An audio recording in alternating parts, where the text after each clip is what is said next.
Oh, now we're talking. Shut that door, lock him out. This is the desert bus I want. Oh, yeah.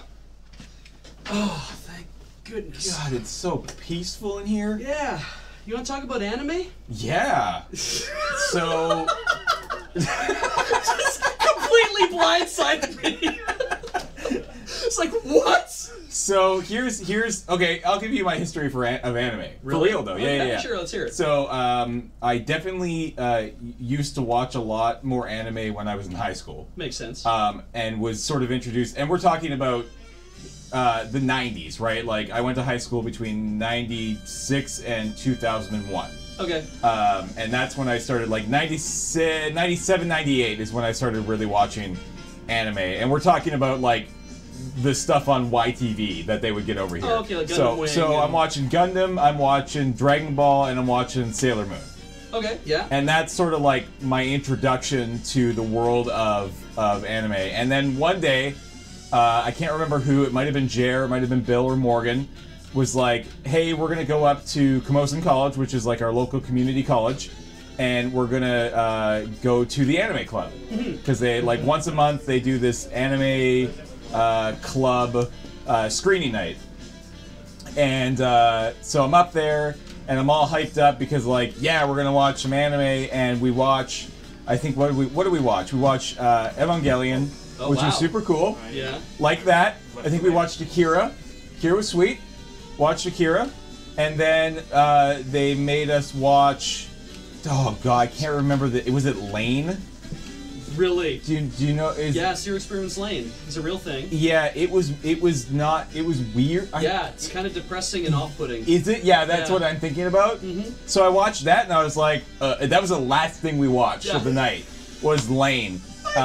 And the other thing I think we watched was Hack Sign, yeah? Yeah, okay, so we watched that.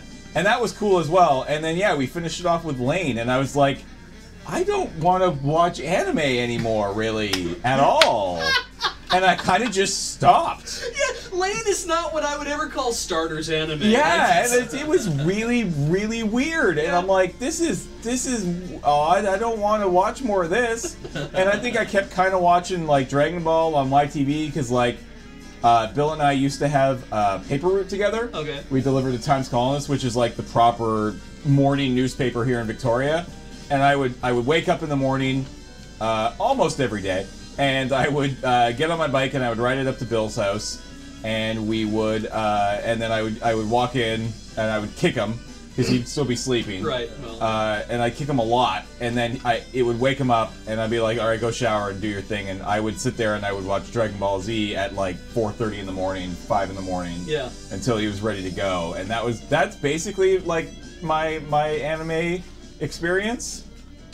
But Lane kind of ruined it for me. Yeah, no, I could totally. Yeah. Yeah, I could totally buy that. That is not I'm just surprised that. Well, because the lineup you described, where it's like, oh, so we got there and they showed Evangelion, and I'm like, that's the first thing you mentioned, and I'm like, ooh. And then it's like, then Akira, and I'm like, okay, why? Yeah.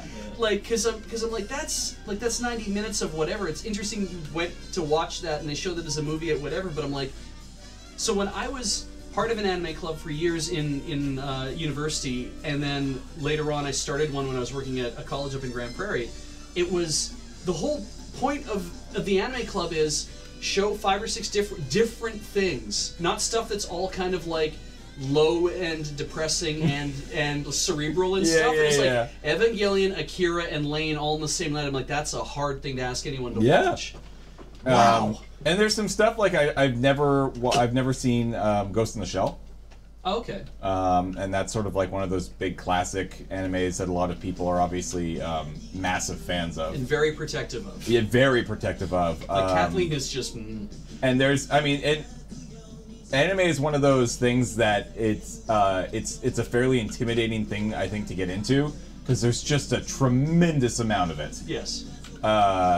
And there's so many different. It seems like there's always. It feels very magic-y to me. Yeah. Actually, because if somebody walked into a local game store and looked at Magic for the first time, they would just be like, where do I possibly start? Yeah. Like there's 30 expansions across 25 years, and if the store is stocked with enough cards, it's just completely overwhelming. And animes always seemed, especially nowadays, that it's a lot easier to get, and there's entire services dedicated to it. That it's just like, oh god, where do I start? Like, what do I possibly do? Because like every once in a while we'll watch something here at the office, or some you guys will start talking about stuff, and I'm like, this is like weird stuff you guys are talking about. I don't understand. I like Dragon Ball. Yeah. Give me Goku any day. Did you like Gundam Wing?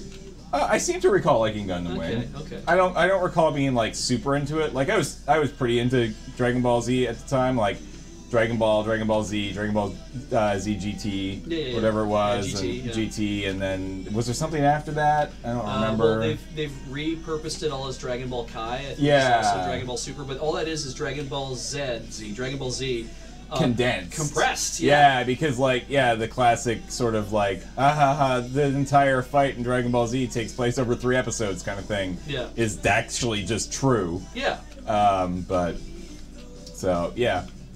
So that's my actual, like, legit time with anime. And now it's just, I'm kind of at this point where, like, there is just too much content to consume that I just don't really feel a need to fill anime into that hole as well. Like, there's YouTube and TV and movies and streamers, and like I can't do anime too. So weird, funny thing is that when do you remember the Necrowombicon? I do not. No. Wasn't that the original PAX? Yes. Right. And do you know where it was? Vancouver, British Columbia, of all places. Okay. Because there was a thing where they were like, well, we can have, what's a cheap place to hold something that would be coming from the States? Canada. Right. So they held this in Vancouver, same weekend as Anime Evolution one year. So I had noticed that Jerry had written some stuff in his rant, in his screed, where he'd said some stuff about not really knowing things about anime or whatever like that, and kind of having like a base knowledge whatever. And I was like, but he mentioned how he liked Ghost in the Shell, and so I was like, oh well, I know. And so I wrote him. I said, would you mind if I gave you some stuff? And he's like, no, man, if you have some stuff you want to recommend, I mean, if you know anime and whatnot, sure, I mean, I'll take a cursory look at it or whatever. So when I went to Anime Evolution, I took a break, I drove down to where it was happening, and found him, never met him before, right, and handed him like a sleeve of, like, you know, a spindle of burned discs, and was like, this is Record of Lodos War, the TV series, which you might enjoy because you like D&D and fantasy stuff. So there's that. This is Ghost in the Shell Standalone Complex, which you will probably enjoy because it seems like you seem to like Ghost in the Shell. And there's like a couple other things in there that was just like really easy, really simple stuff to get into, that whether or not it was like people would find it good or not is more up to like, do you like the genre of stuff that it's in? Right. And I swear, like 6 years later, he mentioned on the website that he'd said something about how he's like, I really, you know, like back when I watched Ghost in the Shell Standalone Complex, I'm like, oh, I hope I was what, you know, got him into that. I ran into him at an elevator in PAX one time, and he's like, because I'm like, I don't know if you remember me. He's like, no, I totally remember you. Remember you giving me that stuff. Nice. Oh, that's cool. So I was like, that's really cool that he remembered that. So. What year was that? Oh, that was probably like PAX 2013 or something. No, that you originally gave him the stuff? Oh. It would have been like 2003? Yeah, 2003-ish? Yeah. Because the first PAX was 2004, so it would have to be before that. That's right, Yeah. And after Standalone Complex, which was like 2001, 2002. I think so, yeah.